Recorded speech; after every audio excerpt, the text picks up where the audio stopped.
దేవునికి మహిమ కలుగును గాక. ప్రభునందు ప్రియమైన దేవుని పిల్లలు బాగున్నారా? దేవుని మహాదయని బట్టి దేవాది దేవుడు రాత్రికాల సమంతా ఆయన రెక్కల చాటున భద్రపరిచి ఉదయకాల సమయంలో చక్కటి సమయాన్ని ప్రభు మనందరికీ అనుగ్రహించారు. లేచి ఉదయకాల సమయంలో పరిశుద్ధ గ్రంథాన్ని ధ్యానించారా? ప్రార్థన చేసుకొని దినాన్ని ప్రారంభించారు కాదు. ఆ విధంగా మనము ప్రభు సందులో కనిపెట్టి దినాన్ని ప్రారంభించటం మనకు మన కుటుంబాలకు ఆశీర్వాదమని ప్రభు సన్నిధిలో మీకు జ్ఞాపకం చేస్తున్నాను. రండి పరిశుద్ధ గ్రంథం చిన్న మాట జ్ఞాపకం చేసుకుందాం. 1వ దశలోనికి రాసిన పత్రిక 5వ అధ్యాయము దేవుని వాక్య భాగంలో జ్ఞాపకం చేసుకున్నట్లయితే 15వ వచనంలో కింద భాగంలో జ్ఞాపకం చేసుకున్నప్పుడు, ఎల్లప్పుడూ సంతోషంగా ఉండుడి, ఎడతెగక ప్రార్థన చేయుడి, దేవునికి మహిమ కలుగును గాక. ఎల్లప్పుడూ సంతోషంగా ఉండుడి, ఎడతెగక ప్రార్థన చేయుడి. ప్రియమైన దేవుని పిల్లరా, ప్రార్థన మన జీవితానికి ఎంత అవసరమో దేవుని వాక్యములో ప్రభు జ్ఞాపకం చేస్తున్నాడు. ఎడతెగక ప్రార్థన చేయుడి. నిజమే, మన జీవితాల్లో ఎడతెగకుండా ప్రార్థన అనుభవాన్ని మనము కలిగి ఉంటే ఖచ్చితంగా మన జీవితంలో దేవుడు ఎన్నో అద్భుతమైన కార్యాలు జరిగిస్తాడు. దేవుని యొక్క సన్నిధిలో జ్ఞాపకం చేసుకున్నప్పుడు అనేక మంది ఎడతెగకుండా ప్రార్థన చేసి వారి జీవితాల్లో ఎన్నో మేలులను, ఎన్నో ఆశీర్వాదాలను, ఎన్నో దీవెనలను పొందుకున్నవారు ఎంతోమంది పరిశుద్ధ గ్రంథంలో లోకంలో కూడా మనకు కనబడుతూ ఉంటారు. కనుక ప్రార్థన అనేది మన జీవితానికి ఎంతో ప్రాముఖ్యమైనది.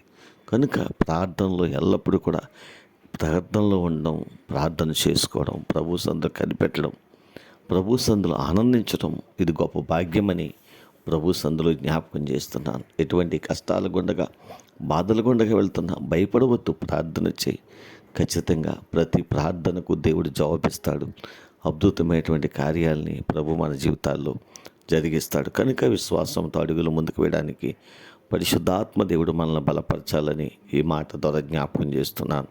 దేవుడు అటువంటి గొప్ప భాగ్యాన్ని ప్రభు మనందరికీ అనుగ్రహించి నడిపించి బలపరచునుగాక. ఆమేన్. కృపాసత్య సంపూర్ణమైన మా తండ్రి, కృపామయుడమైన మా దేవాని వందనాలు, స్తోత్రాలు. ఉదయకాల సమయంలో మరో చక్కటి మాట ద్వారా మీరు మాతో మాట్లాడినందుకు వందనాలు, స్తోత్రాలు. స్థానిక సంఘాన్ని, గ్రామాన్ని కూడా దీవించండి, ఆశీర్వదించండి. మా రాష్ట్రాన్ని జ్ఞాపకం చేసుకొని రాష్ట్ర ప్రజలందరినీ దీవించండి. బిడ్డలు చేస్తున్న వ్యవసాయములను, చేతి పనులను, వ్యాపారులు, ఉద్యోగులు కూడా దీవించి ఆశీర్వదించి నిరంతర ప్రతిఫలం వారికి దయచేయండి. చక్కటి కార్యక్రమాలు చేసి బిడ్డలని గణపరుస్తూ ఉండగా నన్ను గణపరిచి వారిని గణపరుస్తాను కనుక వారిని ఘనమైన స్థితికి దయచేయండి తండ్రి. దేవా, చదువుతున్న బిడ్డలకు మంచి జ్ఞానాన్ని ఇవ్వండి. దేవా, ఉద్యోగం చేసే బిడ్డలకు కాపుదల ఇవ్వండి. వివాహాల కొరకు ఎదురు చూస్తున్న బిడ్డలకి వివాహాలు సిద్ధపరచండి. గర్భఫలం లేని వారికి గర్భఫలాలు దయచేయండి. ఎవరు ఏదీ తక్కువ లేకుండా నీ సన్నిధిలో ప్రార్థన ద్వారా వారి జీవితాలు గొప్ప మేలు పొందుకునే భాగ్యము మా ప్రియ బిడ్డలందరికీ దయచేయండి. దేవా, ఈ దినాన్ని ఆయా ప్రాంతాల్లో ఉండి ప్రార్థిస్తున్న ప్రతి ఒక్కరిని మీరు జ్ఞాపకం చేసుకుని మేలైన కాపుదల, భద్రత వరకు దయచేయండి. మా దేశాన్ని, ప్రపంచ దేశాన్ని కూడా దీవించండి, ఆస్వాదించండి.